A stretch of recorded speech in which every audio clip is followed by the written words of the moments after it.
ക്ഷേത്ര പരിസരം മലിനപ്പെടുത്താനുള്ളതല്ല. ഇവിടെ വെച്ച് മദ്യപിക്കരുത്. കയ്യും കാലും ഉറയ്ക്കാത്തവൻ എങ്ങനെ വിഗ്രഹം കുത്തും? ഞാൻ കുടിക്കും, കുടിച്ചു തന്നെ വിഗ്രഹം കുത്തും. തഞ്ചാവൂർ ക്ഷേത്ര ശില്പങ്ങൾ കണി കണ്ടു ഉണരുന്നവനാ ഞാൻ.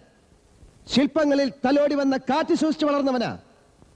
ഒരു കുപ്പി ചാരായത്തിൽ എന്റെ കൈവറയ്ക്കുമോ?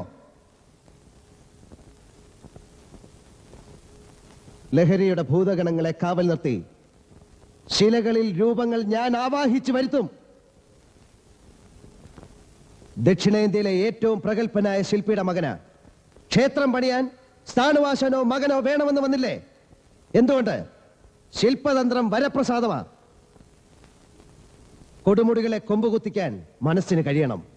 വ്രതശുദ്ധി ഇളക്കാൻ ഒരു സോമരസത്തിനും ആവില്ല.